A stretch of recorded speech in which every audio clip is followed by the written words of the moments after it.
G'day. This is Charlie, and I'm coming to you today with my daily dose of business tech inspiration. Topic number 280, choosing the right email provider. We're going to look at three providers: Google, Zoho, or Microsoft. And Microsoft, they're the three we're going to look at. There are some other options which I will give mention to, but I'm not going to go into any depth on them. And I'll explain while I'm going to look at those three in particular. Before we go any further, an email provider is a provider that you can point your domain name to so that mail is sent to them. They handle all the mail on behalf of your domain. You can send and receive emails at your name, at your domain name, like support at Ask Charly Leetham. That can go through one of these providers, and once you've got that, you've got all of your emails go through there. They store your mail, they let you send mail, they let you receive mail, they let you file mail, and there's a couple of other things that they'll let you do as well. But that's what a mail provider is. In another podcast, I'm actually going to go into why you want to have a professional email address, but let's have a look at the providers to begin with. Let's start with Google and Google Workspace. That's probably one of the more well-known and possibly most popular option. I actually started off using Google Workspace. I am a Google reseller partner. I'm a Google partner, and I provision and support Google Workspace for some of my clients. It is a reasonable offering. It gives you robust integration with Google services like Drive and Calendar.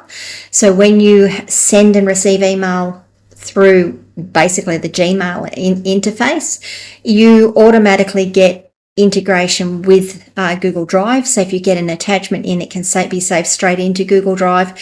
It will automatically bring up Calendar. If you get an appointment in your email, it will automatically go into your calendar. So the integration is quite deep and it's quite good. It's quite really seamless. The other one that I like is Zoho Mail, and that is what I'm currently using. I've been following Zoho for years. So Zoho started in the market around the same time that Google Workspace, or whatever the iteration of Google Workspace was at the time. They are very, very similar offerings. They do things differently, of course, because they can't be the same. That would be boring. It is affordable. The first thing I want to say about Zoho is it's really affordable, whereas Google and Microsoft tend to start between the $7 and $10 Australian per month per user mark. Zoho Mail you can get down as low as $2.50 per user, depending on what you want. I'll come to the pros and cons of it shortly. So Zoho Mail is affordable. It is very feature rich. It can have documents, so Zoho Documents, Zoho Workspace, Zoho WorkDrive integrates with it. It can integrate with the Zoho CRM. And it also integrates with the other Zoho products in the Zoho product suite. And there are lots of products in the Zoho product suite. But Zoho Mail is a really affordable and feature-rich product offering. I love it. I have got my entire family on it, even though they're not business. I have got a domain name for my family, and my dad and my brothers and my kids all have email addresses through that Zoho Mail account. The third one is Microsoft 365. You might know it as Outlook, in fact. It started off as you probably all remember, Microsoft used to be just desktop products. Yeah, Word, Excel. Outlook used to just run on your desktop, and you could send and receive emails through Outlook on your desktop, but you had to have a mail provider for it. Microsoft, several years ago, grew that business into Microsoft 365, and they now offer their own mail services. Outlook.com is an online mail service, and Microsoft 365 utilizes that as part of the Microsoft 365 suite. It has got It's known for its enterprise level security, and it integrates with the Microsoft Office tools. So much like Google interfaces with Google Docs and Google Sheets and all of that, Microsoft 365 integrates with Microsoft Word and Excel and the calendaring features. So it depends, depending on what you want. It depends on which offering you take here. Yeah, you might be more of a Microsoft person, and you might think, oh well, Microsoft suits me, I'll use Microsoft. I'm a Google person. I like to use Google. I don't want to spend a whole heap of money, and I still want to get the same sorts of features. Let's have a look at Zoho. So there's the three that I would recommend, and why I would recommend them. They all have excellent security. Absolutely brilliant security.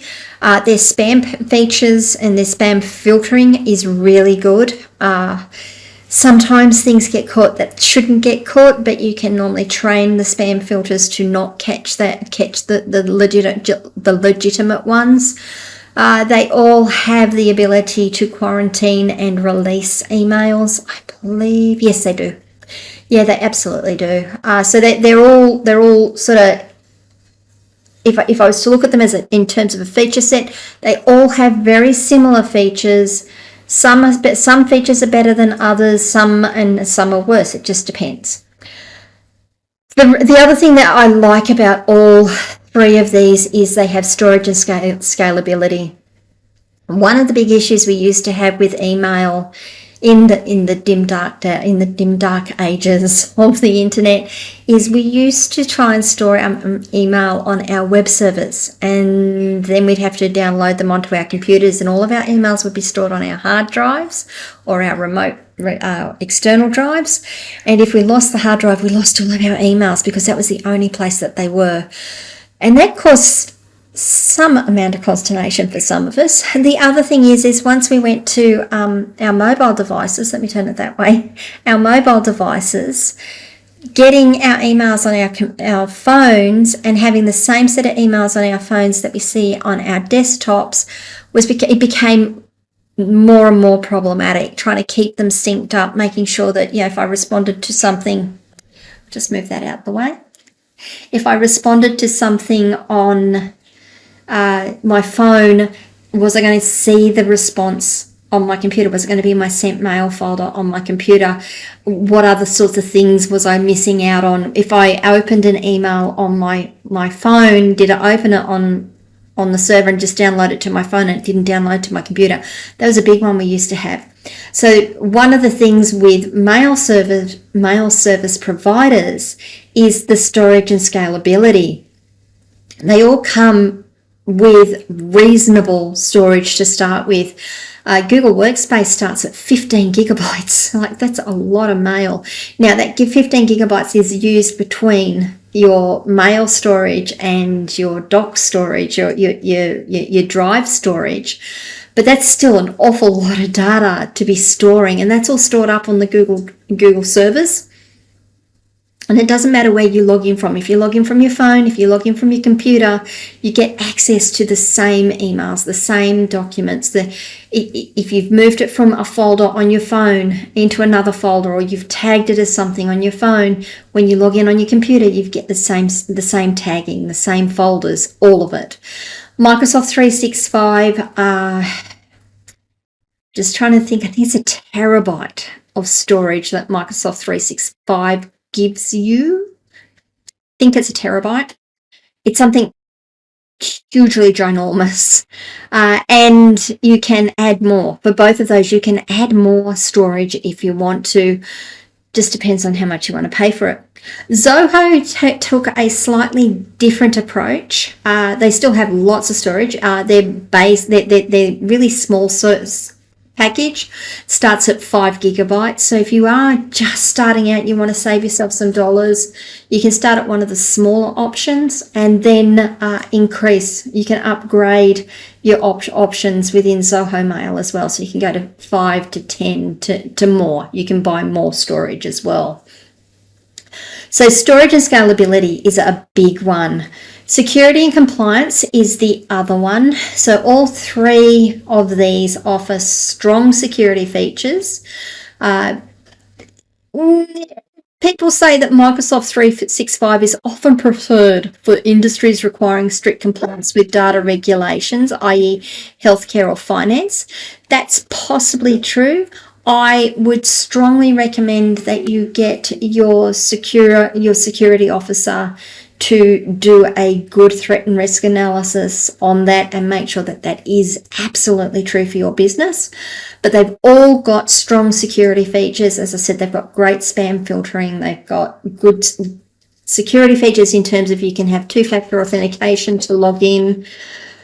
It will lock people out. As the administrator, you can provide different levels of access to different users depending on what you want to do. In terms of user experience, everyone seems to be very familiar with Gmail, Google Mail. So people feel that Google Workspace is more user-friendly. I roll to disbelieve or to disagree. I actually like all of their interfaces. They're different, and I have to remember which one I'm using. Am I using Microsoft today? Am I using Zoho? Am I using Google? I do use all three because I support lots of clients, so I have accounts on all three in case I need to do things. Zoho, however, excels in customizability, apparently. So there you go. Just something to think about. The other thing that I like, or the one thing I don't like about Google Workspace that I think Microsoft 365 and Zoho Mail do much, much better is with Google Workspace, when you take a subscription for a particular service, all users on your account have to use that subscription. So if you're going for a Workspace Basic, everyone has to be Workspace Basic. You can't have one person on a Workspace Extended or Professional and have other users on the Basic, which ends up really messing around with your dollars, especially if you've only got one user that needs a little bit extra and the others need less. Zoho Mail, you can have mixed service offerings, so you can have a 5 gig, you can have a 10 gig, you can have professional. You can have different users doing different things, and you just pay for what you use. Then this user is paying for this user is paying for that, this user is paying for the next thing. In terms of managing it, that might be a little bit more of a overhead for you as the admin. It's not a lot. I've got to say I'm doing it with my subscriptions, and it's really quite easy. I can log in, have a look at who's got what. Oh, they need to be upgraded. I can upgrade them. I want to downgrade those. They can be downgraded. Microsoft 365, you have a similar option. You can have mixed subscription. Mixed, don't try and say that very fast. Mixed subscriptions on your account. So you can have someone on 365 Basic, you can have them on 365 Standard, you can have them on Outlook Plan 1. Each one will give you different levels of accessibility to different applications, but it's really nice if you've got a lot of remote people, you're using a lot of virtual assistants or casual subcontractors who don't need all of the Microsoft products. You can just give them a Microsoft Online Plan, Outlook Plan 1. And they get access to email. They get access to your email address, their name on your email address, on your domain name, without having to pay for all of the extra things that they're not going to use. So that's actually a really, for me, that's a really big benefit for both Zoho and Microsoft, is that I can mix my subscriptions, not so much with Google Workspace. Okay, so some of the other providers that you might want to think about are the hosting service that you are with may have a business type mail offering. They're probably quite good. I don't want to downgrade anything, but they're not going to, well, it is likely, possible, I'm going to be very careful with my words here, it is likely that it won't be as robust, scalable, what's another word that I can use there, as good as going with one of the three that I've mentioned. You can, in some cases, if you have a web server, you can actually put your mail on your web server and use your web server as your mail server as well. It's not something I recommend. And one of the reasons I don't recommend it is these providers, it's the one thing I didn't mention that I really needed to mention. These providers, Google, Zoho, and Microsoft, spend lots of time and lots of money making sure that their mail servers and the IP addresses, the addresses that identify those servers to the internet, are clean and can send mail and don't get blacklisted and don't get mail bounced on them. They spend a lot of time and energy on it. The reputation of those servers is absolutely paramount to them, because if they can't send mail, they don't have a business. People will walk away from them. The reason I mention that is where if you go and use your web server as your mail server, you then become responsible for making sure that the IP address of the server stays clean, that you're not spamming, that you don't get blacklisted. And if you get blacklisted, if your domain name gets blacklisted, you're the one that has to go through and clean it and get it taken off the blacklist and make sure that all the things are done that to fix the reputation of that server. I do that for some of my clients. It is not really my favorite thing, and I always encourage them to take one of these 3 offerings.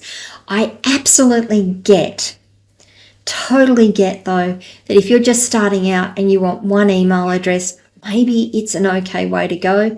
It's not going to be sustainable in the long term, and I really strongly recommend that you don't start out that way, but I do understand if that's how you want to do it. Okay, guys, I've probably said a few things here that I've got people going, you're wrong. I'd love to hear from you. I'd love to have discussions around this. I'd love to know what you think about what I've said. What are your experiences? What do you use one of the 3 that I've mentioned? What do you like about them? What do you love? What do you hate? What do you like? What have I said that you don't think is true? What haven't I said or that I should have said? If you want to let me know, you can leave comments in the video. Sorry, you can leave comments below wherever you're watching or listening to this video. You can send us a DM on social media, or you can come across and join us in our locals community, askcharlyleetham.locals.com. Thank you so much for listening today. If you could, please like this video, subscribe to the channel, ring the notification bell so you find out when we drop more content. And I will see you all tomorrow for topic number 281, why we want to use a professional email address. It's probably one I should have led with. Anyway, you guys have a great day, and I will see you all tomorrow. Bye.